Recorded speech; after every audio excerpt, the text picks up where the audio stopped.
하나님 말씀 함께 보겠습니다. 고린도후서 5장 1절 말씀입니다. 고린도후서 5장 1절 신약 성경 290면에 있습니다.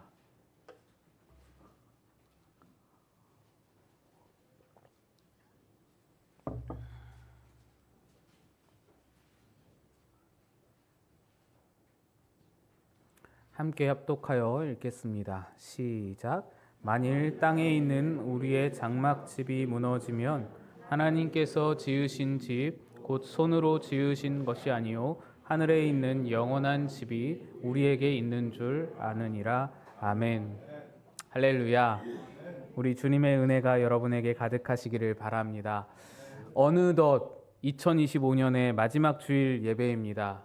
올해 초에 기대와 설렘을 안고서 2025년을 출발했는데 어느새 52주일이 지나고 2025년도가 저물어가고 있습니다. 그리고 또 한 가지 신기한 것은 우리가 이 예배당에서 예배를 드리기 시작했던 때부터 계산해 보면 365번의 주일을 지나왔습니다. 한 주일을 한 하루로 친다면 1년만큼 그렇게 함께 해온 것입니다. 세월이 정말 빠릅니다. 속절없이 흘러가고 있습니다. 그리고 이렇게 세월이 빠르게 흘러간다는 것은 우리 하나님 앞에 서는 날도 빠르게 다가오고 있다라는 얘기일 것입니다. 우리는 흘러가는 세월을 붙잡을 수가 없고 그 세월은 또 점점 더 빠르게 흘러가게 될 것입니다. 그래서 우리는 다가오는 하나님 앞에 서는 그날을 위해 준비가 필요합니다. 마지막을 준비할 줄 알아야 합니다. 오늘 우리는 이 마지막 주일을 맞이하면서 우리의 인생이 무엇인지, 우리가 써내려온 그 인생의 기록들이 어떤 의미를 가지고 있는지 깊이 있게 묵상해 보고자 합니다.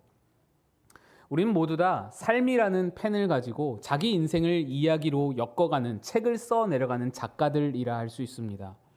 여러분이 오늘까지 살아온 날들, 가정에서의 모습들, 일터에서의 고군분투, 교회에서의 헌신들, 모든 순간이 여러분의 인생 이야기 책에 한 줄 한 줄 기록되어 있습니다. 어떤 이의 책은 30페이지 정도로 아주 얇은 책인데 반면에 어떤 이의 책은 80페이지가 넘어가는 제법 두꺼운 책일 수도 있습니다. 그리고 오늘 우리는 모두 다 2025년이라는 페이지를 이제 거의 다 채워서 몇 줄 남기지 않은 그런 상황에 놓여 있습니다. 지금까지 써온 내용은 지울 수가 없습니다. 고칠 수도 없습니다. 그래서 우리는 한 줄 한 줄, 한자 한자를 매우 신중하게 써내려갈 수 있어야 합니다. 우리 인생의 책은 그렇게 수정이 불가능한 것이기 때문에, 한 번 지나온 페이지 고칠 수 없기 때문에 그 페이지들을 후회하는 것으로 우리의 인생을 써내려갈 수 없습니다. 더 집중해야 할 것이 앞으로 써내려갈 책의 내용을 어떻게 써야 할지 신중하게 고민하고 생각해 볼 줄 아는 것이 더 우리에게 유익합니다. 그러면 우리에게 앞으로 이제 남겨져 있는 페이지들을 어떻게 써야 우리 인생 책에 좋은 내용을 써내려갈 수 있을까? 이 질문에 답하기 위해서 성경이 말해주는 인생의 정의를 바르게 알 수 있어야 합니다. 내 책이 무엇으로 쓰여져 가는지, 어떻게 결말이 나는지, 어디서부터 시작했는지 이런 인생의 정의를 알지 못하면 책의 내용이 중구난방 두서없을 수밖에 없습니다. 그 책의 목적이 무엇인지 이 정의를 바로 알아야 책을 잘 쓸 수 있는 것입니다. 우리 대부분이 우리 인생을 매우 든든하게 잘 쌓아 올린 요새로 이해합니다. 어지간해서는 잘 무너지지 않는 요새, 바람이 불어도 비가 와도 흔들리지 않는 요새로 우리는 그렇게 생각을 합니다. 게다가 우리는 이 요새를 어떤 튼튼한 성벽으로 둘러서 보강을 하고 또 주변에 해자도 잘 둘러버려서 그렇게 우리가 노력하고 열심히 쌓아 올리고 열심히 그것을 안전장치를 보호장치를 마련해 두면 누구도 함부로 무너뜨릴 수 없는 난공불락의 인생이 될 줄로 생각합니다. 그러나 여러분, 우리의 인생은 요새가 아닙니다. 어떤 콘크리트 건물도 아닙니다. 오늘 본문은 우리 인생이 장막집이다라고 말합니다. 장막집이 무엇인가요? 장막집은 텐트입니다. 천막을 말합니다. 주변에 성벽을 두른들 무엇합니까? 해자를 두른들 무엇하겠습니까? 텐트는 줄 하나만 끊어져도 와르르 무너지는 약하디 약한 것입니다. 성경은 우리 인생을 전부 다 그렇게 정의합니다. 고린도후서에서는 오늘 본문에서 우리 인생을 장막집으로 표현한 것 말고도 우리 인생이 질그릇이다, 깨지기 쉬운 질그릇이다라고 고린도후서 4장 7절에 표현을 합니다.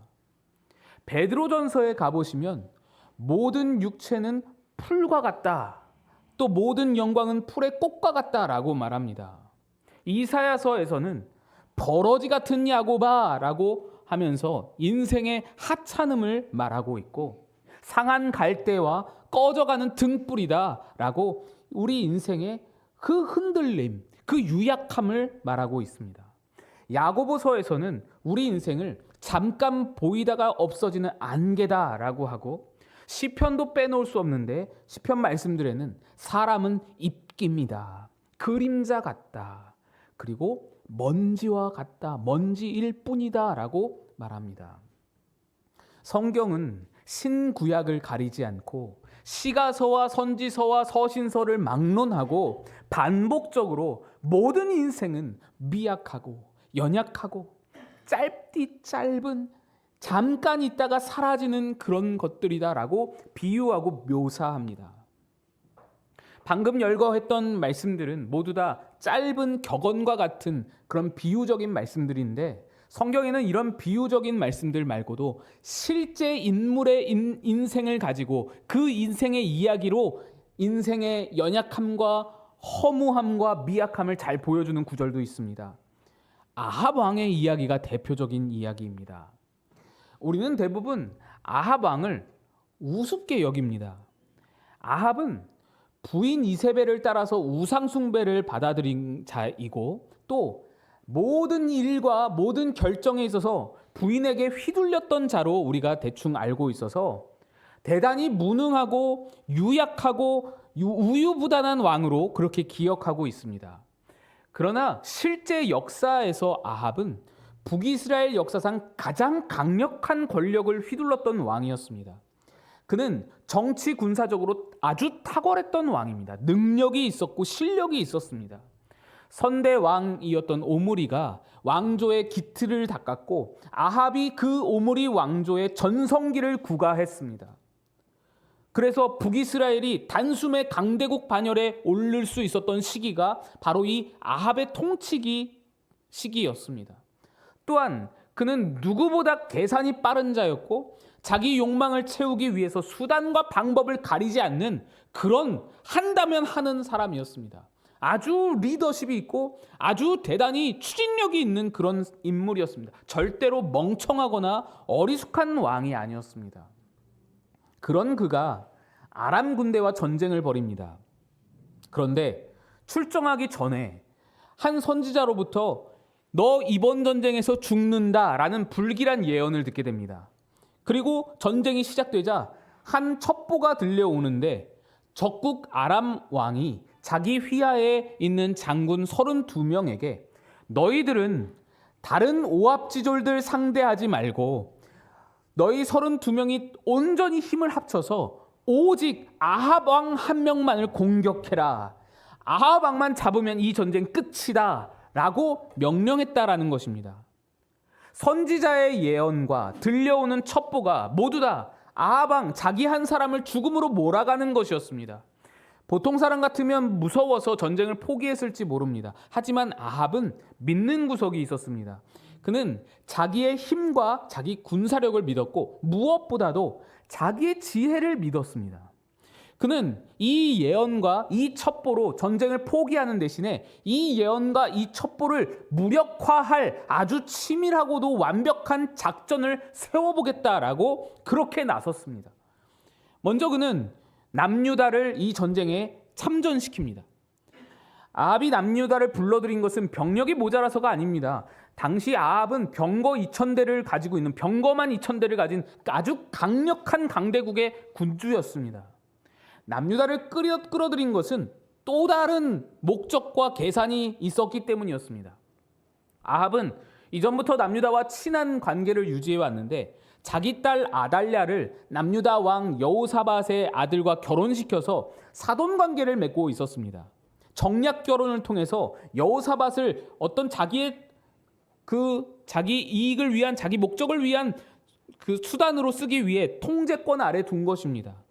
그리고 전쟁이 터지자 이 동맹 관계를 10분 활용합니다. 그는 함께 참전한 남유다 왕 여호사밧에게 이렇게 제안합니다. 당신은 왕의 옷을 그대로 입고 참전하십시오. 나는 변장을 하고 병사의 옷을 입고 전쟁터에 들어가겠습니다. 이를 다시 말해보면 이렇습니다. 당신은 왕의 옷을 입고 후방에 계십시오. 저는 변장을 하고 병사의 옷을 입고 전방으로 뛰어들겠습니다. 이런 얘기입니다. 솔깃하죠. 여호사밧의 입장에서는 연합군의 사령관의 지위를 여호사밧에게 넘겨주고 자신은 일개 병사처럼 싸우겠다는 얘기 아니겠습니까? 이는 사돈이자 동맹국 왕인 여호사밧을 대단히 우대해 주는 것처럼 느껴지고, 그 다음에 자기는 그렇게 낮은 자로 들어가서 뭔가 여호사밧이 더 큰 권위를 누리는 것처럼 보이는 것입니다. 하지만 실상은 이것이 바로 아합의 계략이었습니다. 지금 아람 왕은 32명의 그 특공대를 파견하여서 왕만을 노리는 그런 암살단을 조직하여 파견했습니다. 32명의 정예 병사들을 파견한 것입니다. 그러니까 지금 아합은 모든 그 특공대의 시선이 여호사밧에게 집중되게 하고 그 혼란을 틈타서 자신은 안전을 도모하려고 하는 것입니다. 아합은 그렇게 여호사밧을 인간 방패 삼아서 내세우고는 자기 병거에 있던 왕의 휘장을 띄워버렸고 왕의 투구를 벗고 병사의 투구를 썼습니다. 그리고 가장 중요한 것은 당시 북이스라엘 최고로 가장 강력한 갑옷, 가장 병사들은 입을 수 없는 가장 훌륭하고 천하무적이라고 할 수 있는 그 갑옷을 혼자 착용했습니다. 얼마나 철두철미한가요? 자기 목숨 하나를 지키기 위해서 정치, 외교, 군사, 심리적인 요소까지도 다 동원하여서 2중, 3중, 4중으로 안전장치를 두르고 성벽을 구축하여서 자기 인생을 요새화했던 것입니다. 아합은 자기 인생이 그렇게 성벽이 둘러진 견고한 요새인 줄로 생각했습니다. 어떤 전쟁에도, 어떤 공격에도, 어떤 위협에도 무너지지 않을 철저하게 방어 시스템이 갖춰져 있는 난공불락의 강철 요새라고 믿고 안심했던 것입니다. 그러나 성경은 이러한 인간의 치밀한 계산과 겹겹이 둘러싼 안전장치가 얼마나 허무하게 무너지는지를 단 한 구절로 보여줍니다. 열왕기상 22장 34절의 말씀입니다. 한 사람이 무심코 활을 당겨 이스라엘 왕의 갑옷 솔기를 마친지라. 여기서 활을 쐈다는 한 사람은 아람 왕이 아합만 노리라고 명령한 32명의 장군들 중에 하나가 아닙니다. 아무 이름도 없고 또 아무런 직책도 없는, 계급도 없는 그런 무명의 병사입니다. 졸병입니다. 무명의 사병이 활시위를 당긴 겁니다. 어떻게 당겼다고 하나요? 무심코. 무엇을 노리고 활시위를 당긴 것이 아닙니다. 아무나 맞아라, 에라 모르겠다, 맞든지 말든지 그런 마음으로 마구잡이로 활을 쐈던 것입니다. 전쟁이 한창이라 지금 화살비가 막 쏟아지고 있는데 언제 이걸 조준하고 앉아 있겠어요. 아마 어쩌면 눈도 감고 어쩌면 방패 속에 숨어서 보지도 않은 채 그냥 막 활을 쏴댔는지도 모릅니다. 근데 그렇게 마구잡이로 쏜 화살 하나가 어디로 향합니까? 한 사람이 무심코 활을 당겨 이스라엘 왕의 갑옷 솔기를 마친지라. 그 화살 하나가 아합에게로 향했습니다. 그런데 여기서도 변수가 있었습니다. 이 화살이 아합 왕의 갑옷에만 맞았더라도 아합은 무사했습니다. 그런데 갑옷이 아니라 갑옷 솔기에 맞았다라고 합니다. 갑옷 솔기는 갑옷 조각과 조각의 이음새 부분입니다. 철갑옷이든지 가죽갑옷이든지 통으로 한 덩이로 갑옷을 만들 수는 없습니다. 전쟁을 하려면 움직여야 할 텐데, 그 때문에 신체의 관절 부위나 몸을 비틀 수 있는 그런 돌아가는 부위마다 다 갑옷의 조각과 조각을 잇대어서 철사나 가죽끈으로 연결해 놔야 했습니다. 바로 그 이음새 부분, 그 작은 틈새가 갑옷 솔기입니다.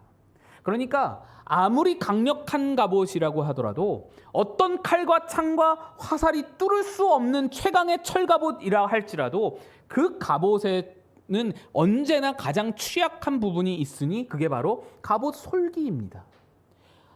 이름도 모를 한 병사가 마구잡이로 쏜 화살이 하필이면 그 많은 갑옷의 부위들을 놔두고 하필이면 아주 얇은 그 틈새, 그 이음새, 갑옷 솔기에 정확하게 맞았습니다. 세계 최고의 명궁이, 아니 세계 최고의 저격수가 저격총을 가지고 조준하여서 쏜다고 한들 그 작은 이음새, 그 얇은 틈새를 맞출 수가 있겠습니까? 그런데 명궁도 아니요, 어떤 장수도 아니요, 이름도 없는 병사가 조준도 하지 않고 무심코 쏜 화살이 정확하게 아합의 갑옷 솔기에 맞았습니다. 아합은 그렇게 허무하게 죽었습니다. 아합은 자기 인생이 성벽으로 둘러친 요새처럼 굳건하고 갑옷처럼 강한 것인 줄 알았습니다. 그러나 실제 그의 인생의 그 실체는 갑옷 솔기처럼 대단히 취약한 것이었으며 장막집처럼 줄 하나가 탁 끊어지면 와르르 무너지는 것이었습니다.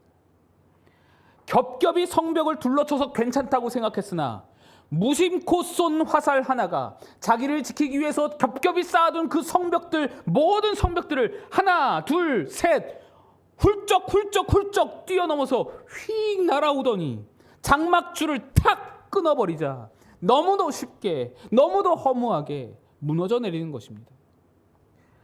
만약에 아합이 자기 인생이 이렇게 장막집인 것을, 이렇게 허무하게 무너질 수 있는 약한 것임을 미리 알았더라면 그는 죽는다는 예언을 들었을 때 전쟁을 취소했을 겁니다.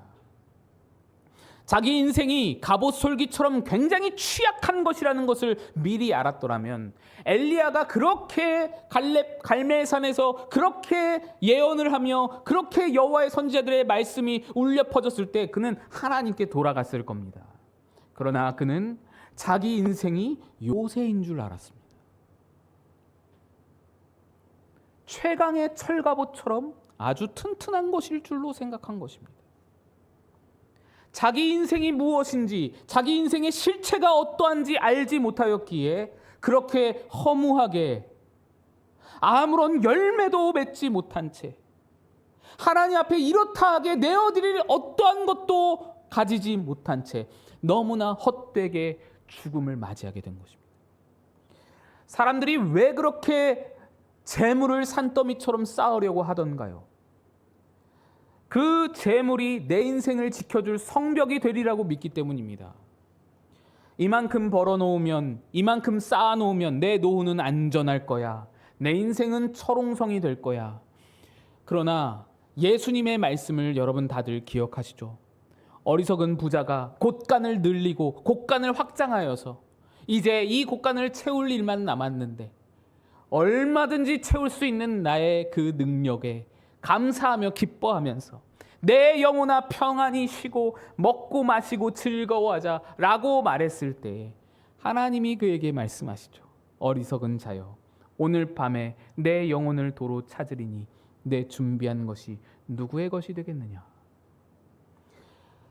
돈이 많다고 인생이 요새가 되는 것이 아닙니다. 건강을 잘 지킨다고 인생이 굳건해지는 것이 아닙니다. 세상의 지위가 높다고 해서 여러분의 인생이 초롱성이 되는 것이 절대로 아닙니다. 모든 것을 가졌어도 우리의 인생은 여전히 툭 하면 무너지는 장막집입니다.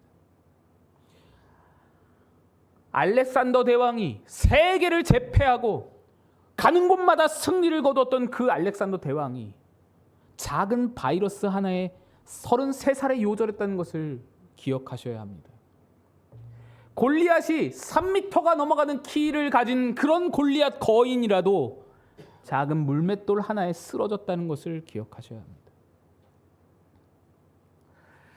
저에게도 제 인생이 얼마나 하찮은 장막집인지 뼈저리게 느꼈던 순간이 있었습니다. 34살의 나이에 한창 젊고 혈기가 왕성할 때 맹장 수술을 받게 됐습니다. 수술대에 누웠는데 처음 받아보는 수면 전신 마취라서 호기심이 발동했습니다. 이 마취약을 내 정신력으로 한번 버텨보리라. 얼마나 내가 버틸 수 있는지 한번 도전해보자. 궁금해졌습니다. 마취과 선생님이 15주세요 라고 말합니다. 어떤 약물이 제 혈관을 타고 들어오는 것이 느껴졌습니다. 저는 눈을 부릅뜨고 정신줄을 놓지 않으려고 안간힘을 썼습니다. 그리고 정말로 그때까지는 멀쩡했습니다. 마취 선생님의 표정을 봤습니다. 저를 살짝 째려보시는 게 느껴졌습니다. 그러더니 담담하게 4주세요 라고 말했습니다. 제가 생각했습니다. 15에 안 넘어갔는데 4라고 넘어갈까? 좀 더 쓰셔야 할 텐데. 그리고 눈을 한번 감았다가 뜬 것 같은데 갑자기 간호사가 소리치고 있습니다. 환자분, 이름이 뭐예요? 환자분, 여기 어디예요? 환자분, 나이가 몇 살이에요? 막 시끄럽게 소리를 치는데 갑자기 다른 간호사들이 쑥덕거립니다. 쉬쌌어. 그때 정신이 번쩍 들었습니다.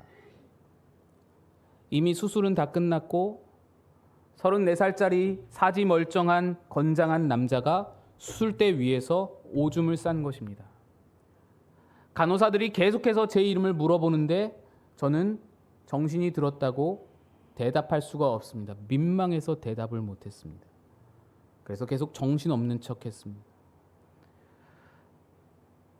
간호사들은 제가 정신이 든지 모르고 안심을 하고 제 바지를 갈아입혀 주었습니다. 대단히 부끄러웠겠죠. 그런데 부끄러움보다 더 크고 더 묵직한 무언가가 제 가슴을 쿵 하고 치는 것을 느꼈습니다. 내 인생이 단지 19ml 약물에 의해 아무것도 할 수 없고 아무것도 느끼지 못하고 아무것도 생각할 수 없는, 소변조차도 가릴 수 없는 그저 살덩어리, 그저 짐덩어리가 되어버리는구나. 나는 내 인생이 대단한 것인 줄 알았는데, 나는 힘이 있는 줄 알았는데, 나는 뭐 좀 한다고 생각을 했는데, 그러나 이게 내 인생의 실체이구나. 나는 요새가 아니구나. 나는 그럴듯한 건축물이 아니구나. 나는 줄 하나가 툭 하고 끊어져 버리면 와르르 힘없이 무너져 버리는 내 인생은 장막집이구나. 여러분은 2025년이라는 페이지를 무엇을 의지하며 무엇을 자랑하며 채워 오셨습니까? 어떤 성벽을 쌓아 올렸으며 어떤 건물을 지어 올리셨습니까? 여러분의 사업의 큰 성취가, 여러분의 불어난 통장 잔고가 여러분에게 뿌듯함을 주고 보람과 기쁨을 주고 있으십니까? 잘하셨습니다. 수고하셨습니다. 축하를 드립니다. 그러나 여러분 분명히 아셔야 할 것이 있습니다. 그것들이 아무리 대단한 성벽으로 보일지라도 그것들이 여러분의 인생을 요새로 만들어주지는 못합니다. 여러분의 인생은 여전히 장막집입니다. 아무리 보호장치와 안전장치가 많을지라도 여러분의 인생은 여전히 줄 하나 끊어지면 무너지는 장막집입니다. 오직 하나님만이 우리 인생의 참 의지가 되십니다.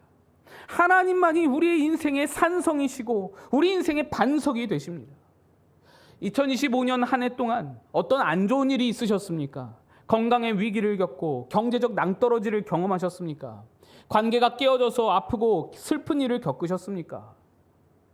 그 일들을 통해서 하나님이 여러분에게 말씀하고 계시는 것을 들으시기 바랍니다. 너는 강철 요새가 아니다. 너는 바람만 한번 불어도 속절없이 흔들릴 수밖에 없는 위태롭기 짝이 없는 장막집이다. 그래서 너는 나의 은혜가 없이는 단 하루도 살 수 없는 존재다. 여러분, 이것을 인정하고 이 사실을 인정하고 기억하며 그 마음을 가지고 2026년도를 시작하시기를 축복합니다. 그리고 내년 한 해는 어떤 성벽을 쌓을지 고민하는 한 해가 아니라 하나님을 더욱 신뢰하고 그 반석 위에 더욱 꼭 굳건하게 묶이기를 소망하는, 그 반석 위에 더욱 든든히 세워지기를 소망하는 그런 여러분의 한 해가 되시기를 주님의 이름으로 간절히 축복드립니다. 기도하겠습니다. 하나님 아버지, 2025년의 마지막 주일 우리 인생을 돌아보며 주님 앞에 섭니다. 우리는 이 한 해를 혼자 힘으로 살아올 수 없었습니다. 장막집 같은 우리 인생이기에 하나님이 산성되어 주지 않으셨다면 바람만 불어도 속절없이 무너졌을 우리 인생들입니다.